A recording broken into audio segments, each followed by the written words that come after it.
ছিলেন একজন বাদশার, একজন রাজার, তিনি ছিলেন কৃতদাস। এখন একদিন বাদশার কাছে খবর এলো যে আপনার যে খাদেম, যে গোলাম লোকমান, সে তো বড় বুদ্ধিমান মানুষ। বলে কেমন? যেখানেই যায় উট ভেড়া ছাগল ইত্যাদি তো পালে, তো যখন যেখানে যায় উট ভেড়াগুলো ছেড়ে দিয়ে তারপরে এক জায়গায় বসে, আর সব রাখালরা তার চারদিকে এসে বসে যায়, আর উনি জ্ঞানপূর্ণ কথা বলে, তার জ্ঞানের কথা শুনে মানুষগুলি হা করে তাকায় থাকে। বাচ্চা মনে করলেন যে আমার ভেড়া ছাগল রাখে, তার যদি হয় এত জ্ঞান, তো তারও তো আমার আটকায় রাখা ঠিক না। আচ্ছা জ্ঞানটা কেমন, তো একটু পরীক্ষা তো করি। একদিন লোকমানকে তিনি ডাকলেন, ডেকে বললেন, লোকমান তুমি এক কাজ করো, আমার যে ছাগলগুলি তুমি পালতেছো, একটি ছাগলকে জবাহ করে ওর ভিতর থেকে ছাগলের শরীরের সব থেকে উৎকৃষ্ট অংশটা আমার জন্য নিয়ে আসো। হাজরাতে লোকমান একটা ছাগল জবাহ করলেন এবং ছাগলের কলিজা এনে পিরিচে করে ওনার সামনে হাজির করে দিলেন। কয়েকদিন যাওয়ার পর বাদশাহ আবার বললেন, আজকে আরেকটা ছাগল জবাহ করো এবং তার শরীরের নিকৃষ্ট অংশটা আমার সামনে নিয়ে আসো। লোকমান আরেকটা ছাগল জবাহ করলো এবং ওই ছাগলের কলিজাটা পিরিচে করে এনে হাজির করে দিল। বাদশাহ বললো, আমি শুনছিলাম তোমার নাকি অনেক জ্ঞান, এই বুঝি জ্ঞানের পরিচয়? আমি যেদিন চাইলাম, প্রথম বললাম সব থেকে উৎকৃষ্ট জিনিস আনো, তুমি কলিজা নিয়ে আসলা, সব থেকে নিকৃষ্ট জিনিস চাইলাম, তখনও তুমি নিয়ে আসলা কলিজা, তোমার জ্ঞানের পরিচয় তো পাইলাম না। লোকমান বললেন, হযরত লোকমান হাকিম বললেন, যাবে না, আপনি আমার মধ্যে জ্ঞানের পরিচয় কি পেয়েছেন পান নাই সেটা বড় কথা না। বড় কথা হলো এই, শুধু মানুষ না, প্রত্যেক প্রাণীর মধ্যেই আল্লাহ তাআলা একটা জিনিস দিয়েছেন। সেই জিনিসটা যদি ভালো হয় তাহলে প্রাণীটা ভালো। অর্থাৎ মানুষের মধ্যে, প্রাণীর মধ্যে ভালো যদি কোনো জিনিস থাকে তার নাম দিল, তার নাম কলিজা। আর খারাপ যদি কোনো জিনিস থাকে তার নাম দিল, তার নাম কলিজা। এখন লক্ষ্য করুন, লোকমান যে কথা বললেন 1000 বছর আগে, নবী করিম সাল্লাল্লাহু আলাইহি সাল্লাম 1000 বছর পরে পৃথিবীতে এসে সেই একই কথাই বললেন, একই কথাই বললেন। রাসূল কি বললেন? আল্লাহর নবী বললেন, ইন্না ফিল জাসাদে মুদগাতান, মানুষের শরীরের মধ্যে এক টুকরা গোশত আছে, গোশতের টুকরা ভালো, গোটা শরীর ভালো, গোশতের টুকরা খারাপ, গোটা শরীর খারাপ। আলা ওয়াহিয়াল কালব, সেটা হলো হৃৎপিণ্ড, সেটা হলো কলিজা। তাহলে লোকমান যে জ্ঞান পাইছিলেন, যে জ্ঞানের দ্বারা তিনি এই কথা বললেন, সেই জ্ঞানটা কার ছিল? বলেন কার? আর রাসূল যে জ্ঞান পেয়েছিলেন সেই জ্ঞানটা কার? কাজে আল্লাহর পক্ষ থেকে যে জ্ঞান আসে সেই জ্ঞানের কথা একরকম হয়, কিন্তু বুদ্ধিজীবী, দার্শনিক, তাদের কথা এক হয় না, বিজ্ঞানীদের কথাও এক হয় না। বিজ্ঞানের তো একটা থিওরি এরকম আছে যে বিজ্ঞানের কোনো থিওরি ফাইনাল নয়। বুদ্ধিজীবীদের কথাই ধরুন, কার্ল মার্কস বলেছেন মানুষ পেট সর্বস্ব জীব, আলফ্রেড বলেছেন মানুষ সেক্স সর্বস্ব জীব, আবার ডারউইন এসে বললেন এগুলি তোমরা যা বলো একটাও ঠিক না, মানুষ মোটে মানুষই না। বলে মানুষ কি? মানুষ হলো বান্দর। তো চিন্তাবিদ, বুদ্ধিজীবী, দার্শনিক, তাদের কথায় মিল নাই, নবীদের কথায় মিল আছে না নাই? বলেন, জোরে বলেন, আছে না নাই? আপনি কি এইরকম একজন দুইজন নবীর খবর জানেন? এক নবী বলেছে আল্লাহ এক, আর একজন বলেছেন বেশি হইতে পারে, নাউজুবিল্লাহ।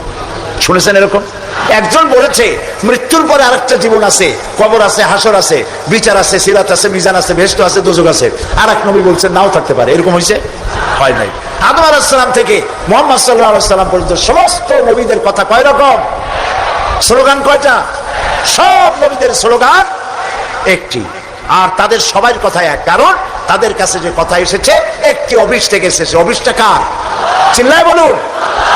সমস্ত নবীদের স্লোগান এক ছিল।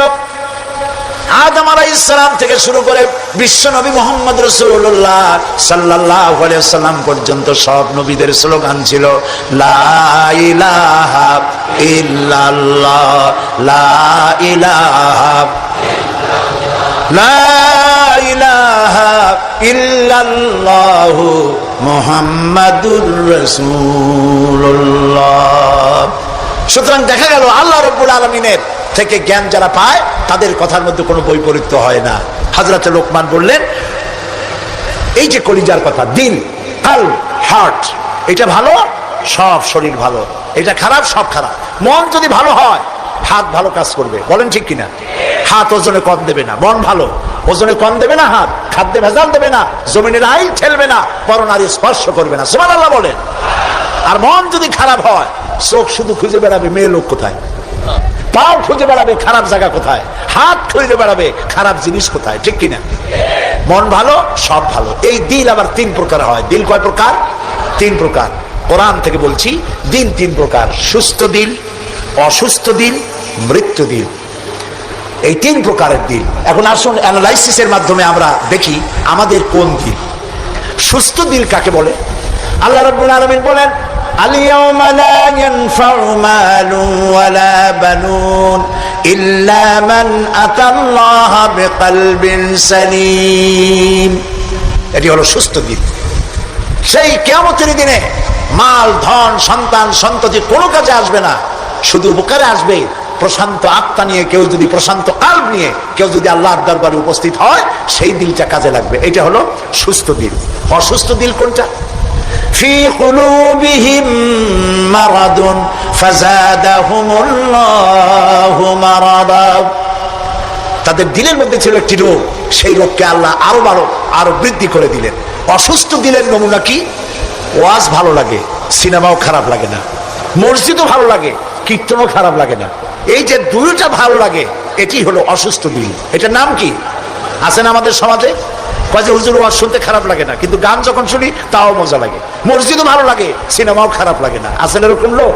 আছে। এটা কেন? এটা হলো এই জন্য যে ইমানের মধ্যে জং ধরে গেছে।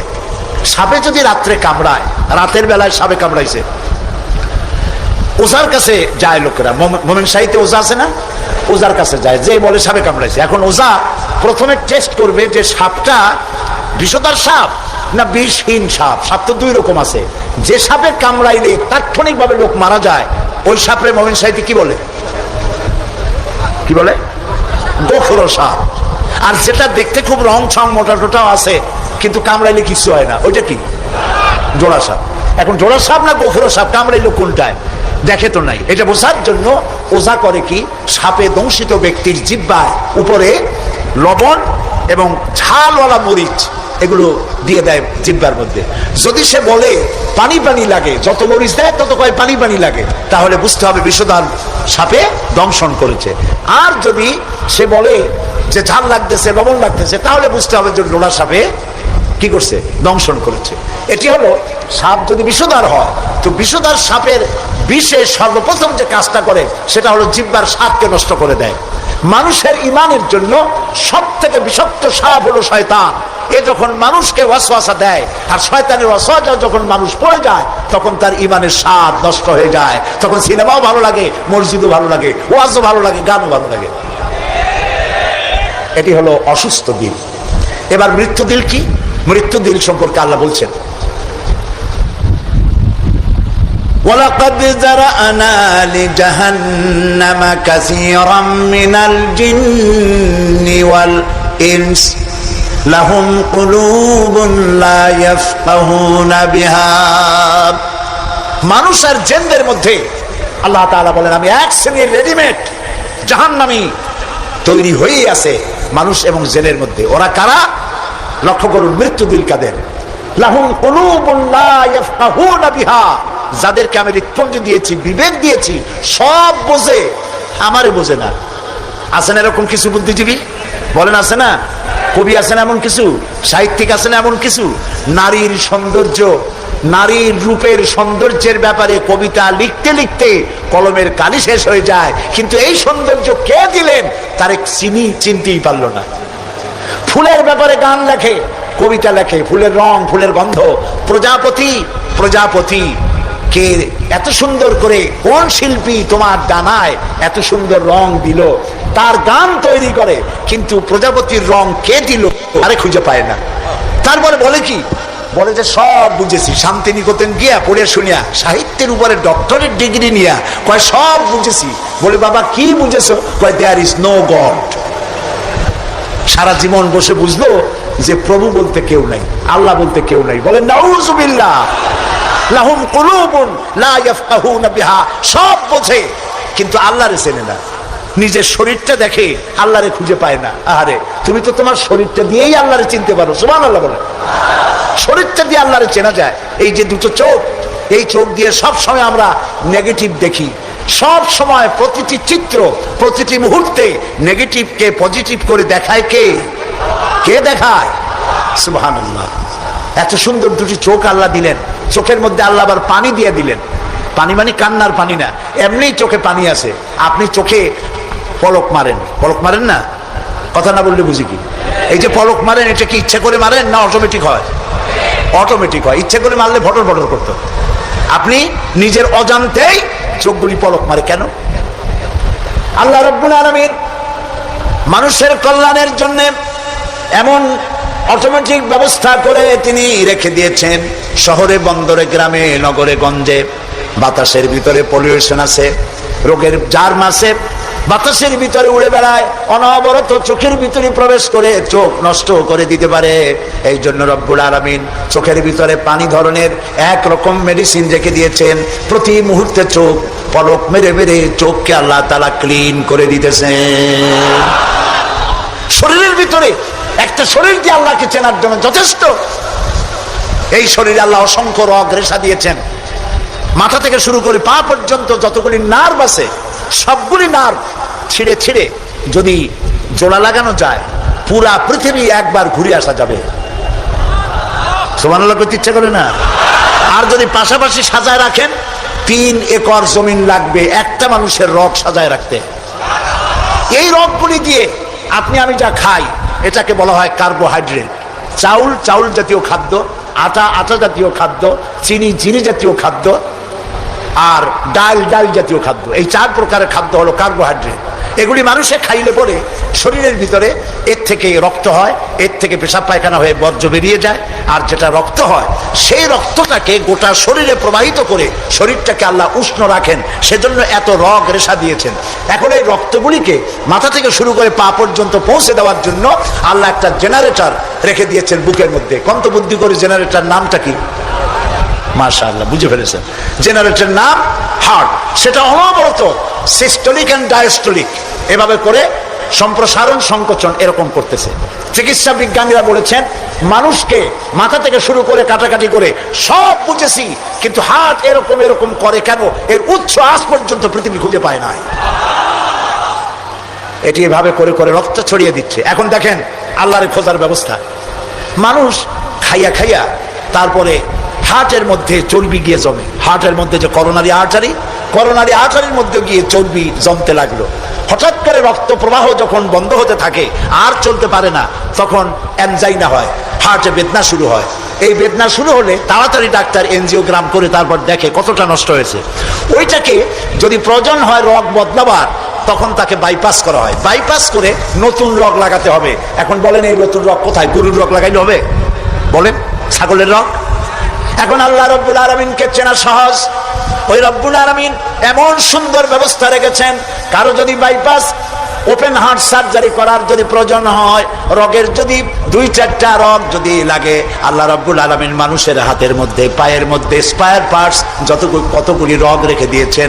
ডাক্তারেরা পা থেকে হাত থেকে সেই রগগুলি নিয়ে হার্টের ভিতরে ওই রগ লাগিয়ে দিয়ে নতুন ভাবে আবার রক্ত সঞ্চালনের ব্যবস্থা করে দেয়। যালিকুমুল্লাহু রাব্বুকুম, এই হচ্ছে তোমাদের রব। সুবহানাল্লাহ বলেন।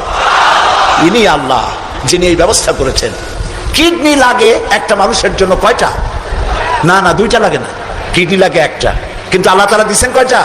2টা। একটা যদি অকেজ হয়ে যায় তো আরেকটা দিয়ে যেন কাজ হয়।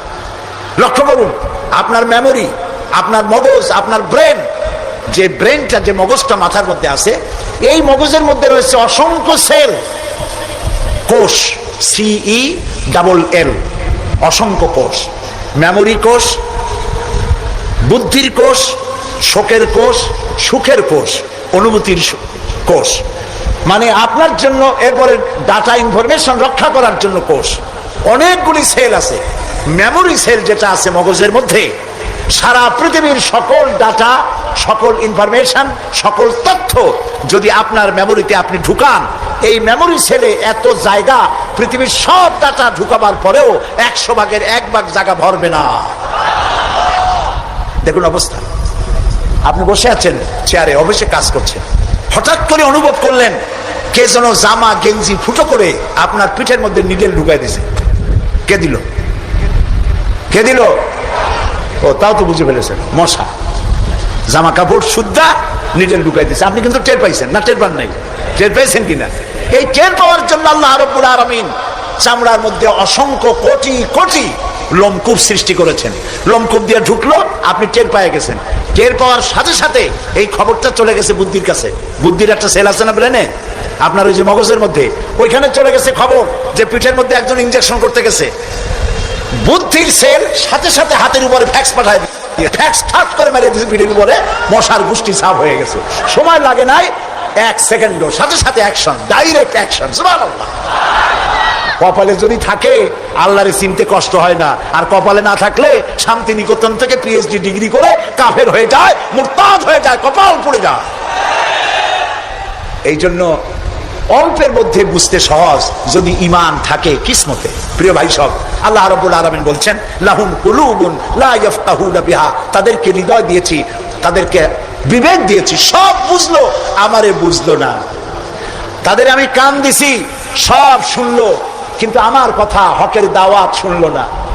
চোখ দিলাম, সব দেখলো, কিন্তু সবকিছু দেখে আমারে খুঁজে পাইলো না। এদের অবস্থাটা কি? আল্লাহ রাব্বুল আলামিন বলেন উলাইকা কাল্লানাম, এরা চতুষ্পদ জানোয়ারের মতো।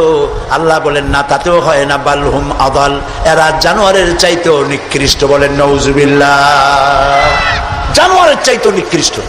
আমি চিন্তা করলাম যে আল্লাহ তাআলা জানোয়ার বলছিলেন, তা তো একটা ঠিক ছিল। জানোয়ার বলেছেন, জানোয়ার কে বললেন? পশু কে বললেন? আল্লাহ তাআলা বলেছেন।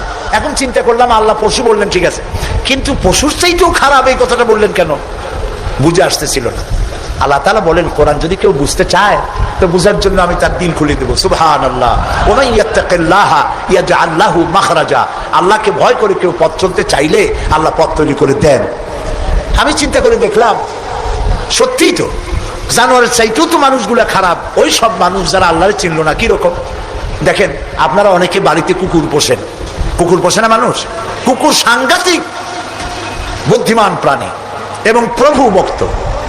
লন্ডনে তো বহুত কুকুর আছে যারা স্কটল্যান্ড ইয়ার্ড বাহিনীতে চাকরি করে, ভালো ভালো চাকরি করে, ইন্সপেক্টরও আছে, কর্নেল আছে, মেজর আছে, ইন্সপেক্টর আছে। অবশ্য কুত্তায় জানেন যে সে মেজর বা কর্নেল, এবং এরা দারুণ হুকুম পালন করে। চোরের ছবিটা দেখায় দেবে আর তার ব্যবহৃত কাপড়টা শুকায় দেবে, বাস শেষ কাজ। যেখানে পাবে সেখানে ধরবে। $1 কোটি বা পাউন্ডও যদি দেয় কুত্তায় ছাড়বে না। সাংঘাতিক অফিসাররা, কথা বুঝতে পেরেছেন? তো অনেকে কুত্তা পোষে। এখন কুত্তা পুষেছে, মাহফিল আসছে একটা লোক, রাত 2:30, 2টা বা 11টার সময় বাড়ি ফিরেছে। কুত্তা টের পাইছে, অন্ধকার রাত, কে যেন আসতেছে। কুত্তা তার ভাষায় বলেছে হল্ট। এখন বাড়িওয়ালা বলছে এই ডব্লু, আদর করে নাম রাখছে কুত্তার ডব্লু। একটা ধমক দিল, কুত্তা গলার আওয়াজ শুনে বুঝে ফেলেছে। কিন্তু কুত্তা গলার আওয়াজ বোঝে না। কুত্তা তো ভালো গরুতেও বুঝে। আপনি আপনার গরুরে ডাক দেন অন্ধকারে, গরু আপনার ডাকের সাড়া দেবে, কাছে আসবে। আসেন এরকম? অন্ধকারে গিয়ে গরুর ডাক দিলে বাড়িওয়ালার ডাকে গরুর সাড়া দিয়ে আসে না? বিল দিয়ে আসে না? কুত্তায় থেমে গেল, বুঝতে পারলো এ তো আমার মালিক, আমি তো ভুল করছি। যখন মালিক কাছে আসলো, কুত্তায় লেজ দাঁড়াইয়া গাছ সাথে মিশে মিশে লেজ দাঁড়াইতে লাগলো। তার ভাষায় সে বলতে লাগলো আই এম এক্সট্রিমলি সরি। ও গ্রিন সিগন্যাল, লেজ নাড়াইয়া গ্রিন সিগন্যাল দিয়ে দিল, হুজুর আপনি যাইতে পারেন, স্যার আপনার জন্য দরজা খোলা। কিন্তু এইখানে যদি চোর হইতো আর ডাকাইত হইতো আর যত বলতো ডবলু থাম, তাহলে সে কি থামতো? গর্দানে কামড়াইতো, না হয় ঠ্যাঙ্গে কামড়াইয়া ঠ্যাং ঠং ভেঙে দিত, ঠিক কিনা? তাহলে বোঝা গেল কুত্তায় মালিকও চেনে, শত্রুও চেনে। আল্লাহ কয় উলাইকা কালানাম, এগুলো জানোয়ারের চাইতে খারাপ, বালহুম আদাল। এই জন্য খারাপ। কুত্তায় তো মালিক চিনলো, দুশ্মনও চিনলো, বন্ধুও চিনলো। এই মানুষগুলি আল্লাহকে চিনলো না, প্রভুকে, মালিককে চিনলো না, তাকে অস্বীকার করলো। কুত্তার চাইতেও নিকৃষ্ট। প্রিয় ভাই সব, মানুষের এই 3 প্রকারের দিল, সুস্থ দিল, অসুস্থ দিল, আরেকটি হলো কি দিল? মৃত্যু দিল। সকল প্রকার দিলের একটা চিকিৎসা আল্লাহ কোরআনে করে দিয়েছেন। সুবহানাল্লাহ। আল্লাহ রাব্বুল আলামিন বলেন সব হৃদয় জনিত, কলব জনিত রোগের চিকিৎসা হলো আলা বিযিকিরিল্লাহি তাতমাইন্নুল কুলুব। একমাত্র আমার স্মরণ, আমার জিকির, আমার স্মরণ মানুষের অন্তরাত্মাকে ঠান্ডা করে দিতে পারে, কলিজা ঠান্ডা করে দিতে পারে। আমার স্মরণে, আমার জিকিরে, আমার পথ অনুসরণে। প্রিয় ভাই সব, হযরত লোকমান তিনি বলছেন, আল্লাহ তাআলা বলছেন আমি তাকে কি দিয়েছিলাম? জ্ঞান দান করেছিলাম।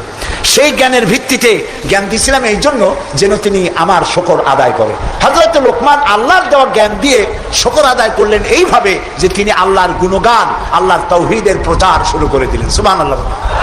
আল্লাহ তাআলা বলছেন ওয়া ইয়াশকুর, যে ব্যক্তি কৃতজ্ঞতা স্বীকার করে তা তার নিজের জন্য, আর যে করে না সে তার নিজের ক্ষতিই করে।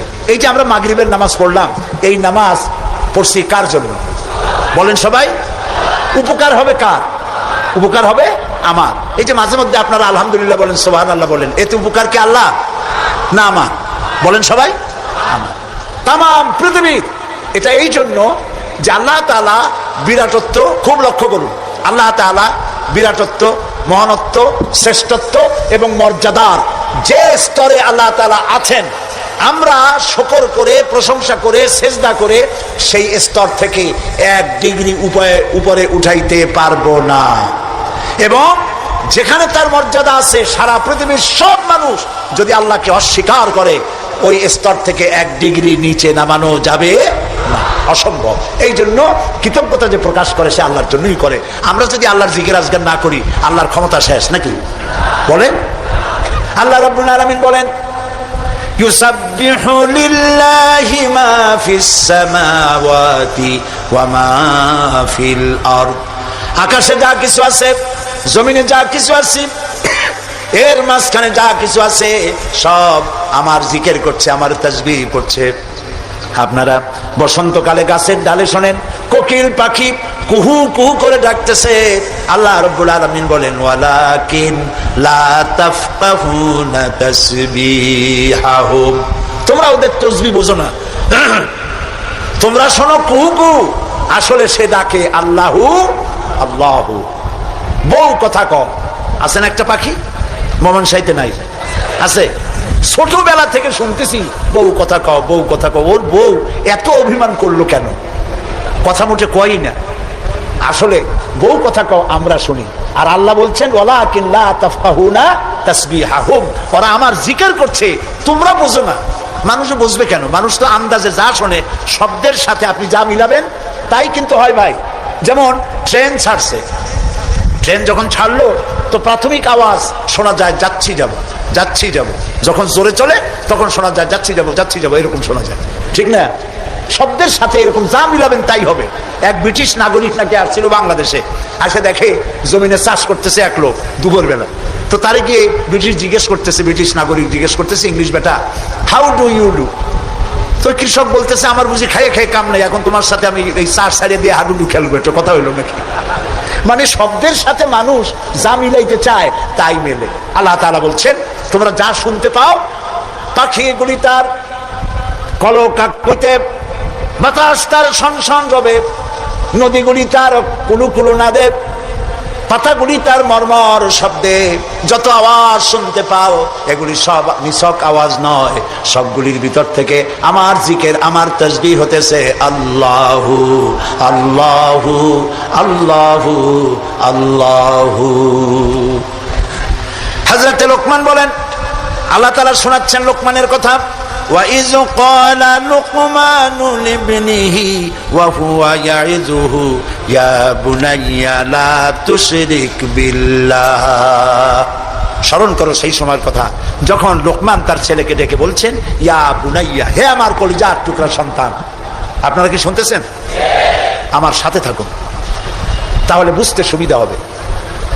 হযরত লোকমান বলছেন ইয়া বুনাইয়া, ও আমার কলিজার টুকরা সন্তান। ওলামারা জানেন যে এখানে হওয়া উচিত ছিল ইয়া ইবনি, ইয়া ইবনি, ও আমার ছেলে, কিন্তু আল্লাহ তাআলা শোনাচ্ছেন লোকমান ডেকে বলেছি ইয়া বুনাইয়া, আমার ছেলে। ওইভাবে না বলে তিনি বললেন কি ইয়া বুনাইয়া। বুনাইয়া মানে কি? বুনাইয়া শব্দ এটা হলো তাসগীর করা হয়েছে। এটা বলা হলো হে আমার কলিজার টুকরা, নয়নের পুতুলি, বাবা ধন, সোনামণি। সুবহানাল্লাহ বলে। দাওয়াতে এটি হলো টেকনিক। আপনি যখন ইসলামের দাওয়াত দিবেন তখন আপনাকে দাওয়াত দিতে হবে মিষ্টি ভাবে। আল্লাহ শিখাই দিয়েছেন উদউ ইলা সাবিলি রাব্বিকা বিল হিকমাতি ওয়াল মাউইজাতিল হাসানা, উত্তম ভাবে, মিষ্টি করে, সুন্দর করে, বৈজ্ঞানিক পন্থায় সুন্দর সুন্দর কথা দিয়া মানুষকে আমার পথে ডাকো। আল্লাহ তাআলা বলছেন সুবহানাল্লাহ। এই জন্য আপনি মেজাজ খারাপ করলে পারবেন না। যে চোরের কাশি রোগ হয় আর যে পীরের মেজাজ খারাপ, এ দুইজন ব্যবসায় ভালো করতে পারবে না। পীরের যদি মেজাজ খারাপ বেশি হয় মুড়ির একটাও পাবে না। আর যদি চোরের কাশি রোগ হয়, চুরি করতে গিয়ে পিটান খাওয়া ছাড়া পথ নেই।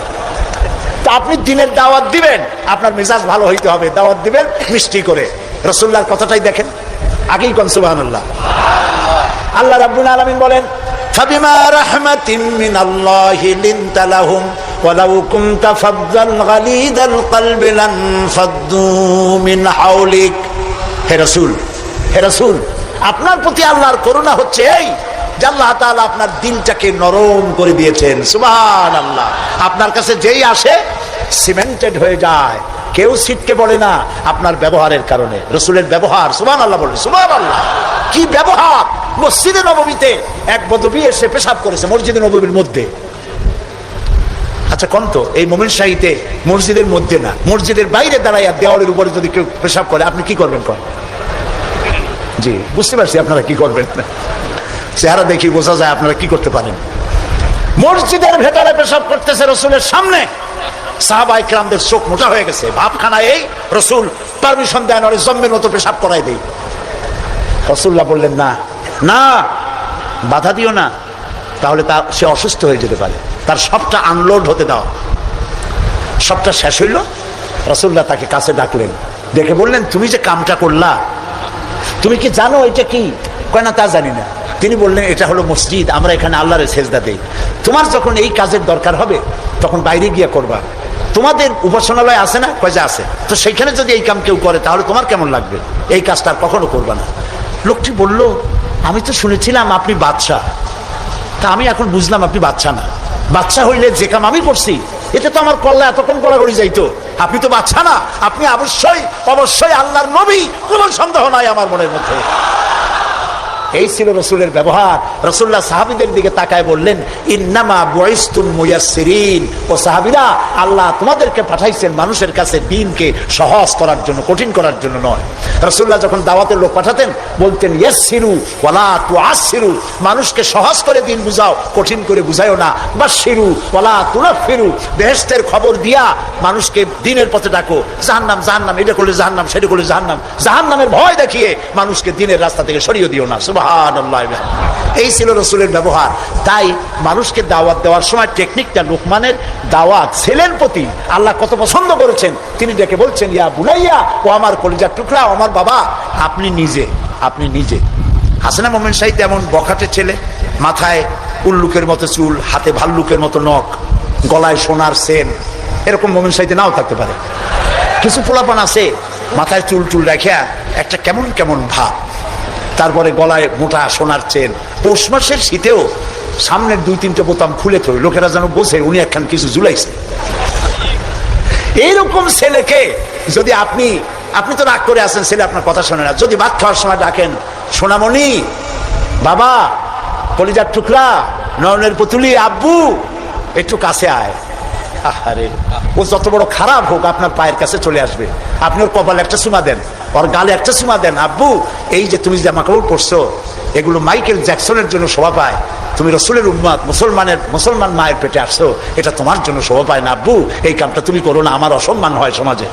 এই কথা বললে হাজার রাত ওয়াজ শোনার চাইতে আপনার এই মধুর ডাকে আপনার ছেলেকে হেদায়েত হতে পারে।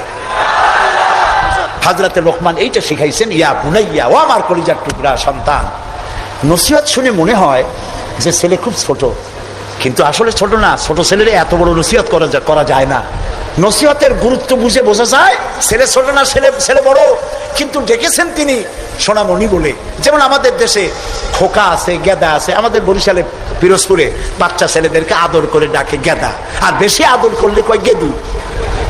মোমেন সাহেব কি কয়? খোকা কয় না? খোকা বা গেদা কিছু বলে তো বাচ্চাদেরকে? গেন্দা তো আরো মজা। এখন গেন্দা, জি। তো খোকারে ডাক দিল, এই খোকা, গেন্দু, আরে মেহমান আসছে, একটু চাটা নিয়ে আয়। মেহমান মনে করে গেন্দু বুঝি খুব ছোট, গেদা খুব ছোট। গেদা যখন চা নিয়ে আসলো দেখা গেল গেদা শুধু ছোটই না, শুধু নিজে গেদা না, কয়েক গেদার বাপও। হযরত লোকমান ছেলেকে আবেগ ভরা মন দিয়ে ডাকতেছেন, ইয়া বুনাইয়া, ও আমার কলিজার টুকরা সন্তান, শোনো, লা তুশরিক বিল্লাহ, আল্লাহর সাথে কাউকে শরীক স্থাপন করো না। জোরে বলেন সুবহানাল্লাহ। প্রথম দাওয়াত। আমার উচিত ছিল আমার সন্তানকে এই কথা শেখানো যায়, আল্লাহর সাথে শরীক করবা না। ইন্না শিরকা লা যুলমুন আযীম, শিরক হচ্ছে মস্ত বড় জুলম। কে বলেছেন? জুলুম কারে বলে? ওলামারা বুঝবেন। জুলম বলা হয় ওয়াদউশ শাই ফি গায়রি মুহাল্লি, যেখানে যে জিনিস রাখার নয় সেইখানে সেই জিনিস রাখার নাম জুলম। যেমন এই টুপি রাখার জায়গা কোথায়? মাথায়। যদি হাঁটুর উপরে থুই তাহলে টুপির উপরে কি করা হলো? জুলুম করা হলো। নৌকা রাখার জায়গা কোথায় বলেন? সেটা যদি রাস্তার উপরে টানাই থই তাহলে নৌকার উপরে কি করা হয়? জুলুম করা হয়। যে জিনিস যেখানে রাখার ওটা সেখানে রাখতে হবে, উল্টা করলে কি হবে? জুলুম হবে। হযরতে লোকমান বলছেন ইন্না শিরকা লা যুলমুন আযীম, শিরক হচ্ছে মস্ত বড় জুলম। তাহলে শিরকটা কি? শিরক হলো আল্লাহর কাছে যে সব সাহায্য পাওয়া যায় ওই সব সাহায্য অন্যের কাছে চাওয়া যাবে না। সাহায্য ওয়াইজা সাআলতা ফাসআলিল্লাহ ওয়াইজা ইসতাআনতা ফাসতাইন বিল্লাহ ক্বালা নবী সাল্লাল্লাহু আলাইহি ওয়াসাল্লাম। নবী করিম সাল্লাল্লাহু আলাইহি ওয়াসাল্লাম বলেছেন কিছু চাইতে হলে কার কাছে চাও? অন্যের কাছে চাইলে কি হবে? শিরক হবে। কোনটা একটু একটু বোঝেন। আপনারা বিরক্ত হচ্ছেন না তো? নিতান্ত পেশাব পায়খানার বেগ না হলে মানুষের মধ্য দিয়ে হাঁটবেন না, একটু বলে নিলাম। আমি আপনাদেরকে কাউকে কষ্ট দিতে চাই না। নিতান্ত প্রচন্ড পেশাব পায়খানার চাপ না হলে মানুষের মধ্য দিয়ে হাঁটা ঠিক না। মুসলমানদেরকে কষ্ট দেওয়াও কবিরা গুনার শামিল। তো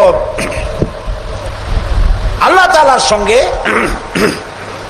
চাইলে পরে চাওয়াটাই শিরক নয়। যেমন আমার ঘরে অনেক সময় মেহমান আসে, আমার ঘরে চা বানাবো, চিনি নেই, তখন আমার ঘরের কাজের লোককে বলা হয় দোতলায় যাও বা তিনতলায় যাও, একটু চা, একটুখানি চায়ের পাতা বা একটুখানি চিনি চাই নিয়ে আসো। এটা কিন্তু শিরক না। আমি বাড়ি বানাইতেছি, টাকায় কুলাইতে পারছি না, আমি দেলোয়ার হোসেন খান দুলু ভাইকে বললাম ভাই আমরা তো পার্লামেন্টে একসাথে থাকি, আমি তো টাকায় কুলাইতে পারতেছি না, আমার 10 লাখ টাকা দেন। এটা শিরক না। কথা কি বুঝে আসতেছে? কোনটা শিরক? শিরক হলো বিবাহ করেছে 8-10 বছর বাচ্চা হয় না, এই বাচ্চা আপনি কোনো খাজা বাবা কোনো পীরের মাজারে চাইতে পারবেন না। এটার নামই শিরক। আমার অসুখ হয়েছে, আমি রোগ মুক্তির জন্য কোনো পীরের নামে মানত করতে পারি না, হারাম। মানুষের নামে মরা পীর অথবা জীবিত পীর, কোন পীরের নামে মানত এবং তার কাছে আশা পূরণের জন্য যাওয়া জায়েজ নাই। হারাম, হারাম এবং হারাম। সন্তান দেবে কে? চিল্লায় বলেন। সন্তান দেওয়ার মালিক তিনি, তিনি ছাড়া কেউ সন্তান দিতে পারে না। এই দেখুন কোরআন, কোরআনে কারিমে রব্বুল আলামিন বলেন আমি কাউকে কন্যা দেই, আমি কাউকে পুত্র দেই, কন্যা দেই না, কন্যা দেই তো পুত্র দেই না, আবার কাউকে কন্যাও দেই পুত্রও দেই, আবার কাউকে কিছুই দেই না। ইন্নাল্লাহা আলা কুল্লি শাইইন কাদির। সমস্ত জিনিসের উপর ক্ষমতা কার? সবাই বলেন আল্লাহ তাআলার ক্ষমতা। আচ্ছা আরেকটা কথা বলেন, আপনারা জবাব দেন। পীর বুজুর্গ তারা বড় না নবীরা বড়? কারা বড়? মানুষে বোঝে না, সেই জন্য বলে পীর পয়গম্বর। কথা বলতে গিয়ে বলে পীর পয়গম্বর, মনে হয় যেন পীর আসছে আগে পয়গম্বর আসছে পরে। কি অন্যায় কথা। প্রিয় ভাই সব, পীর আর নবী তুলনা দেওয়া মোটেও জায়েজ নেই। তবে একথা আমি বলতে পারি, সারা পৃথিবীর সব পীর, সারা পৃথিবীর সব আলেম সব যদি একত্রিত হয় একজন নবীর জুতার সমান হবে না। বলেন সুবহানাল্লাহ। তারা আল্লাহর নবী, কোন নবীর কোনো ভুল নাই, গুনাহ নাই, মাসুম, বেগুনাহ। আল্লাহ নিজে তাদেরকে হেফাজত করেন। সুবহানাল্লাহ। এবার দেখুন, আমরা সন্তান চাইতে আমাদের লোকেরা গেল মাজারের কাছে, আর হযরতে জাকারিয়া আলাইহিস সালাম সূরা আলে ইমরান, আমি কি গল্প করতেছি না কোরআন শুনাইতেছি? সূরা আলে ইমরান আপনারা পড়বেন। সূরা আলে ইমরানের মধ্যে আছে হযরতে জাকারিয়া আলাইহিস সালাম বুড়া হয়ে গেছেন, সন্তান নাই, একটাও নাই। তিনি আল্লাহর কাছে ফরিয়াদ করলেন, আল্লাহ আমি একদম বেওয়ারিস হয়ে যাব মরিয়া, তুমি আমাকে একটা সন্তান দিও। একদিন তিনি নামাজ পড়তেছিলেন, নামাজের মধ্যে হযরতে জিবরাইল আলাইহিস সালাম আসলেন। হযরতে জিবরাইল ওহী নাযিল করলেন। আল্লাহ তাআলা বলেন, হে জাকারিয়া আমি তোমাকে সুসংবাদ দিতেছি, তোমাকে একটি পুত্র সন্তান দেওয়া হবে। পুত্র সন্তানটি জন্মগ্রহণ করার সঙ্গে সঙ্গে নাম রেখে দিও ইয়াহইয়া। ছেলে হবে, সন্তান হবে, সন্তান হবে ছেলে। আর নাম রেখে দিলেন কে? আল্লাহ নিজেই। হযরতে জাকারিয়া প্রশ্ন করলেন জিবরাইলকে, জিবরাইল আল্লাহ তো বললেন যে আমারে আল্লাহ ছেলে দিবেন, কিন্তু এই ছেলেটা হবে কেমনে? আমি তো বুড়া, সোজা হয়ে খাড়াইতেও পারি না, আমার বউ হলো বুড়ি, আকিম, বন্ধা, বাজা, জিন্দিগিতে বাচ্চা হয় নাই। আমি বুড়া, বউ বুড়ি, বাচ্চা হবে কেন? হযরত জিবরাইল জবাব দেন নাই। জবাব দিয়েছেন কে? মাত্র একটি শব্দ দিয়ে জবাব দিয়েছেন তিনি। আল্লাহ তাআলা বলেছেন কাযালিক, যেমনি ইচ্ছে করি তেমনি বাচ্চা দেব। সুবহানাল্লাহ বলে। আল্লাহ তাআলা কিছু করতে চাইলে তিনি তো কুন ফায়াকুনের মালিক। দুইটা অক্ষর, কোন, কাফ আর নুন, কোন। আল্লাহ বলেন কোন, জানান দেয়ার হয়ে যায়। সুবহানাল্লাহ। আল্লাহ তাআলা মানুষ বানাবেন, বাপ মা কিছু দরকার নাই, খালি কতটুকু মাটি হইলি ইনশাআল্লাহ। পারছে কিনা বানাইতে? বলেন নাম কি? দাদাও দরকার নাই। আল্লাহ মানুষ বানাবেন, বাপ মা, বাপের দরকার নাই, খালি একটা মেয়ে লোক দরকার। পারছে না বানাইতে? কে তিনি? ঈসা আলাইহিস সালাম। ফাআলুল লিমা ইউরি, যা খুশি তাই তিনি করতে পারেন। এই আল্লাহরে থুইয়া তোমরা যাও কই? ফাইনা তাযহাবুন, কোথায় যাও? মুসলমানেরা বোঝে না। প্রিয় ভাই, সব আফসোস করে বলি, লোকেরা মাজারে যায়, মাজারে যাইয়া যা করে এই মুসলমানরা, মুসলমানই থাকে না। আমার নিজের চোখে দেখা চট্টগ্রামে বাইজিদ বোস্তামির মাজার তারা বলে, কিন্তু ইতিহাস বলে না যে ওখানে ওনার কবর আছে। উনি ওখানে আসছিলেন একবার, এটা ইতিহাসে পাওয়া যায়।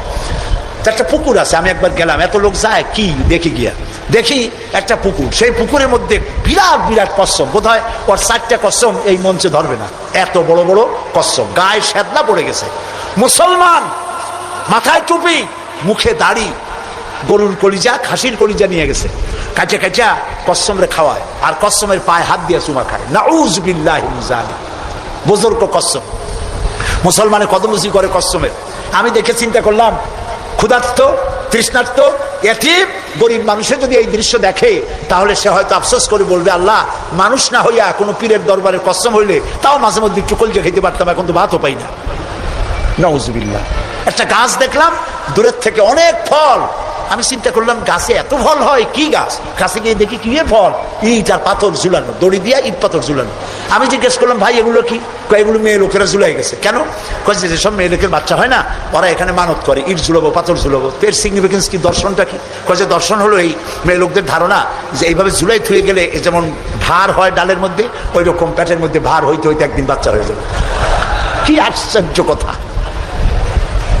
আরে মুসলমান, প্রিয় ভাই, সব মাজারে লোকেরা যায় আর সেখানে চাদর দেয়, আগরবাতি দেয়, মোমবাতি দেয়। আপনারা দেন না, এরকম মমিন সাইতে নাই? আছে এরকম মাজার? আচ্ছা, দেওয়ার সময় আপনারা কি এই চিন্তা করেন যে এই যে টাকাটা দিলাম, এই টাকা দিয়ে পীর সাহেব কি বেঁচে আছেন? উনি কি এগুলি খেতে পারবেন? কমলা, বেদানা, আঙ্গুর কিনে খেতে পারবেন? অথবা তার বউ বাচ্চা কেউ বেঁচে আসে খেতে পারবেন? দেন কেন? এই দেওয়ার ফলে এই টাকাগুলি দিয়ে কি হয়? ওইখানে বসে আছে কিছু লোক যারা মাথায় শালু কাপড় বান্ধা আছে না, শালু কাপড় বাঁধা, লোহার শিকল পরা, দাড়িতে জট, মাথায় জট, গায়ে সালার চট, মোষ আর দাড়ি দিয়া ঢাকা। আমি অনেক সময় তাকায় দেখছি, হাসে না কান্দে বোঝার কোন উপায় নেই। নাউজুবিল্লাহি মিন যালিক। একটারে দেখি ওইখানে বসে গাঁজা খাইয়া কি জানি দূরের থেকে তাকায় দেখছি, ছাত্র জীবনে এরকম কি জানি ডলে হাতে, এরকম ডলিয়া তারপরে কলকিতে ভরে দিল টান, চোখ বড় হয়, এরকম ক্রমান্বয়ে চোখ বড় হইতে থাকে। আরে এরপরে কি জানি এরকম একটা কান্দের উপর, নাম জানি না আমি, কান্দের উপর এইভাবে ঘষে আর বলে, মদিনা যাব কেমন মদিনা। আমি বলি, তুই শয়তান, তুই মদিনা যাবি কেমনে? এত গাঁজা খাইয়া তুই যাবি মদিনা? এটা কি সম্ভবপর কথা? প্রিয় ভাই, সব কবরে যদি আগরবাতি, মোমবাতি আর চাদর দেওয়া জায়েজ হতো, জান্নাতুল বাকিতে 10,000 সাহাবীদের মাজার আছে। সুবহানাল্লাহ। হযরতে ওসমান রাদিয়াল্লাহু তাআলা আনহু শুয়ে আছেন জান্নাতুল বাকিতে। হযরতে আয়েশা আমাদের মা রাদিয়াল্লাহু তাআলা আনহা শুয়ে আছেন জান্নাতুল বাকিতে, উন্মুক্ত আকাশের নিচে। আহারে, হযরতে আব্দুল্লাহ ইবনে মাসউদ রাদিয়াল্লাহু তাআলা আনহু, হযরতে আব্দুল্লাহ ইবনে মাসউদ দেখতে খুব খাটো খোটো ছিলেন, পা ছিল একেবারে ছোট। একদিন হাদিসে এসেছে, একদিন তিনি খেজুর গাছে উঠতেছিলেন, নিচে সাহাবীরা দাঁড়ানো, এরপরে তার পাও দেখে ওনারা হাসতেছিলেন, এত ছোট পা, হাসতেছিল। রাসূলুল্লাহ বললেন, সাহাবীরা, আব্দুল্লাহর পা দেখে হাসতেছো? কিয়ামতের দিন আব্দুল্লাহর পা যদি এক পাল্লায় রাখা হয় আর ওহদ পাহাড়টা যদি আর এক পাল্লায় রাখা হয়, ওহদ পাহাড় তার পায়ের সমান হবে না। এই হযরতে আব্দুল্লাহ ইবনে মাসউদ রাদিয়াল্লাহু তাআলা আনহু শুয়ে আছেন জান্নাতুল বাকিতে, চাদর নাই, আগরবাতি নাই, মোমবাতি নাই, কিচ্ছু নাই। রাসূলুল্লাহ বলেছেন, জান্নাতুল বাকিতে, বাকি থেকে কিয়ামতের দিন 70,000 আহলে বাকি চাঁদের মতো চেহারা নিয়ে বিনা হিসাবে আল্লাহর জান্নাতে চলে যাবে। ওইখানে চাদর নেই। আর আমরা আমাদের দেশের পীর সাহেবদের মাজারে চাদর দিয়ে, আগরবাতি দিয়ে, মোমবাতি দিয়ে সর্বনাশ করছি। প্রিয় ভাই সব, এটি শিরক, এটা জীবনেও আমরা আর করবো না। রাজি আছেন? রাজি আছেন? কারা কারা রাজি? দুই হাত উঁচু করে দেখা। আলহামদুলিল্লাহ বলি, হাত নামান, বলি আলহামদুলিল্লাহ, জোরে বলেন আলহামদুলিল্লাহ। প্রিয় ভাই সব, কি বলবো, কত কথা বলবো।